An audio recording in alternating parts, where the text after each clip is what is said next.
Hey, what's up guys? Today I'm going to show you the games that got me to top 500 in the world with Lavaloon Mighty Miner. Hope you enjoyed this video, and if you did, please leave a like and a comment. Comments are really important to help promote my video.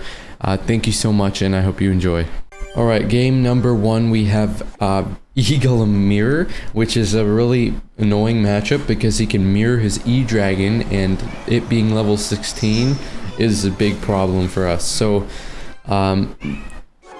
what is it? Okay, I'm sorry, my cat's yelling at me. But anyways, I go with the Mighty Miner here, just kind of as a standard first play. We're expecting Golem a little bit with the Night Witch. Then we just hop over here with the Bomb because he hasn't played anything. So Mighty Miner's just tanking for a balloon, and we should be able to get one hit. He does go with the E-Dragon, and we go with the Tombstone over here. That is going to full counter the E-Barbs, which is nice, and plus we got 2 balloon hits over on the right side. So if you ever need to full counter the E-Barbs, that Tombstone position does work. And so here I figured, why don't I just go with the lava, because I was going to go with the lava anyway, so why not activate King Tower? If you put the lava in that situation, that spot right there in that middle tile, it will activate King Tower versus E-Spirits and E-Dragons. So he goes with the mirrored one, so I figure, how is he going to stop a Mighty Miner? So he has to pull it with the Battle Healer, but the, that's not good. The notifications are starting again. I forgot to go into D&D. The Mega Minion's going to do work, and we are going to just go ahead and Fireball, hitting everything. We didn't hit the healer, but it doesn't matter because the healer's going to die anyways.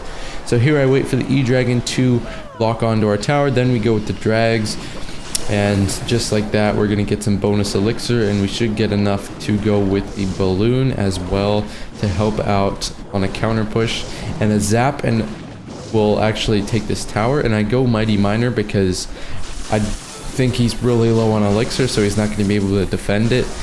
So here, as you can see, that zap led us to take the tower, and now we also have the left tower taken down. This is big because now we can spend the rest of double elixir just playing defense, which is really good for us since now we don't have to worry about like getting a lava down and stuff, so we can spend all of our elixir on defense, which is very important. I just plant a Tombstone there, then we go with the Skeleton Dragon's Hide to try and take out this Night Witch. He does go with his own E-Dragon, but it's too late. The Night Witch is dead with the Fireball, and the healer is super low as well, which is really nice, and the tower targeting the healer makes sure she doesn't get above like that 5% HP she's on. Eventually she dies with that bomb. We get some extra elixir, so I go with the Drags, and just like that, it's over. There's no way he's going to afford to get more stuff down. The E-Dragon's been alive for a while, but it doesn't really matter, so GG's, since we were able to spend the whole of double elixir playing defense. That was a pretty good game versus Egolem Mirror, and now we're gonna hop into the next one. Alright, so this game we're facing Lumberloon Freeze, which is a matchup that a lot of new lava players, they don't like it. It's tough, it's hard to beat, and I mean, it's not the easiest matchup in the world, but if you get good at it, it can become like a 50-50, which is really nice. The main strategy is to never let him get a counter push down. So if you're going with a lava, you have to make sure that his I-Drag and E-Drag die, because you can stop a Lumberloon push, but it's really hard to stop a Lumberloon push when there's 2 dragons as well.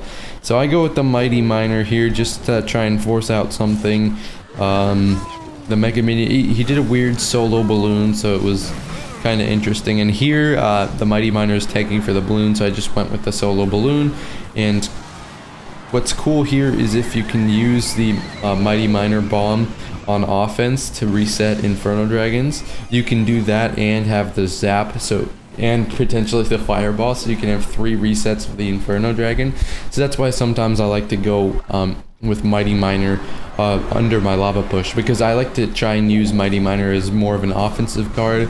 And he goes with a weird balloon there, and I don't know if he thought my Mega Minion was out of cycle or what was going on there, but I decided to go with the Mighty Miner here because now we're tanking for the Mega Minion, and we've got a push coming in both lanes, so the skeletons are going to come help out as well, and then we can just go with the Drags because now we just low on elixir, and like, I don't know why he went with that balloon. That really killed him, because if he had 5 elixir right now, he could defend this, but just a terrible play from him early on, and I thought the game was over. I thought he was giving up, so I went with the balloon here, and he continued playing. It was kind of weird how the rest of this game went on, because he like dropped a random freeze in the back and then continued to play. So I did give up a tower because I thought it was over.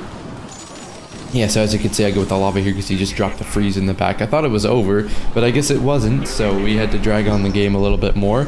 I was never in fear of losing, I don't think. It was just I had to play extra defense, and we had to extend the game because he decided to just keep playing, I guess. So anyways, a fun fact here. 2 skeleton dragon hits and a fireball kill a e-dragon, and 4 skeleton dragon hits and a fireball kill a inferno dragon. So as you can see there, we kill that. And I believe there's also something where like 4 skeleton dragon rounds, so like 8 skeleton dragon hits and a zap will kill the baby dragon, I think. Something like that, I don't know. But it would be GG's here because he doesn't have a baby dragon in Cyclone, so we're just gonna get some easy dubs here. I wanted to 3-crown him, but sadly that wouldn't happen. So a good game versus Lumberloon. Let's get into another one. Alright, so here we are facing Lavaminer with Inferno Dragon Skeleton King. It's a bit annoying to face that deck, just because I think Inferno Dragon can be a little tough to get through if your cycle is messed up. But luckily, we were able to break through. And so if he goes lava, if I have lava in my hand, I will go lava opposite lane, no matter what deck it is. If I don't have lava in my hand, I will go Mighty Miner at the bridge. Because the goal here is to force out something so he can't fully back up his lava push. And here, I just hit him with the zap because Inferno Dragon High is a terrible play. And we just managed to take this tower, and then I swap lanes, I believe. Or actually, no, I don't swap lanes. I go with these Skelly Drags here because versus Lavaminer, the goal is to take his tower, because since he doesn't have a balloon, he can't, like, tower trade well. So as you can see, now we have a tower and he doesn't have a tower because he didn't have a balloon for defense, or for offense, sorry. So that was a pretty good example of lava first play, and then how ideally the situation goes. Let's see here. I'm thinking the best play is to still go lava same lane here. Even though he does have the Inferno Dragon, we can just go with the balloon, and the goal here is to get more damage than he does. And so he's gonna take this tower. I believe we let him take this tower with a bunch of like counter push units. But it is what it is because we do manage to get two or three balloon hits. I think it's just 2. I could be wrong. Yeah, just 2 balloon hits, but still, now his tower's at 1500, and although he takes our tower, it doesn't really matter. Oh, my bad, I hit the volume button. It doesn't really matter because, as you can see, we're up 2500 damage, and so, although he has a tower, who really cares, you know? I think we won that situation there because we got a good 1000 more damage than he did. So he goes with the lava in the middle. I don't really think that matters too much, so it's whatever. I don't really care if he goes lava in the middle or whatever. We go skeleton dragons behind the lava because he can't kill them, and we go with the mighty miner over here because now the only way he can block it is with the skeleton king, and he messes up the skeleton king. So one of 2 situations that would have happened there. He blocks with the skeleton king and the skeleton king dies, or he fails to block with the skeleton king and his tower dies. So as you can see, he gets 2 lavas down, but he has no support troops on the board at all, so it does not matter. We just go with the bomb to knock out these puppies, and the skeleton dragons are distracted, the pups are distracted, and just like that, it's going to be an easy dub versus Lavaminer. I usually win this matchup, so it's pretty good when I know I'm facing it. I'd rather face this than Lavaloon. Because, you know, as I said, he doesn't have the loon to get guaranteed tower damage. So as long as you play sort of well, you should be golden. Here we've got a match versus Giant Sparky, and it was a little weird because usually this deck runs E-Wizard, and he had the Queen instead. Let me know in the comments if you'd rather face the Queen or E-Wizard in this match, but I myself am going for the Queen. I would definitely rather face the Queen than the E-Wiz just because he can't cycle 2 in this matchup, and Queen is his only counter, so I think it's just that personal preference. I'd rather not get my troops stunned all the time. And so here we go go with the Mighty Miner just to tank there. I'm trying to figure out what he's playing. I still don't know what he's playing, so we go with the bomb. Fun little tidbit. The Mighty Miner bomb and the fireball will kill the queen as well as the E-dragon. So that's a cool little tip there for you guys in case you ever get into that situation. I don't know if a level 13 Mighty Miner does that. I'm gonna guess it doesn't. But if somebody has one, they can feel free to test it out. So here the tombstone is going to stall the Sparky for a little bit, and then we're going to go with the Mighty Miner here so that the skeletons can finish killing that giant. And just like that, even though we lose all our ground troops, we did do a flawless defense there, and that's pretty good because all you need to worry about in single is the defense, because you're not gonna be getting a huge Lavaloon push down in single. You will get it down in double, so now you just gotta focus on making sure you defend everything. We just go with the drags here. I believe he fireballs them, so he does get 2 mini P.E.K.K.A hits, but as long as he doesn't take the tower, that's the best situation. Because now, I mean, I still feel pretty good. He's gotta get a massive push down to take our tower, so I still feel good about our tower being at 1300 HP. He's got no direct damage on the tower because we have the Mighty Miner for his giant and he doesn't have a reset card. So we go with the tombstone here to stall the Sparky while we get more elixir to defend with. And so sadly the zap doesn't work here because he did a good NATO, really good play by him. But we do go with the drags here. He fireballs them, I believe, and we get the queen out now. But the problem is, now that the queen is out and the fireball is out, he doesn't have any response to the balloon, so we do get it a hit. And so he pulls it with the king tower. That's a perfect situation because we're up huge amounts of elixir. I'm gonna drop a lava in the back, and a Sparky in the back was not the play here. I think he needed to pressure us with giant mini P.E.K.K.A or something like that.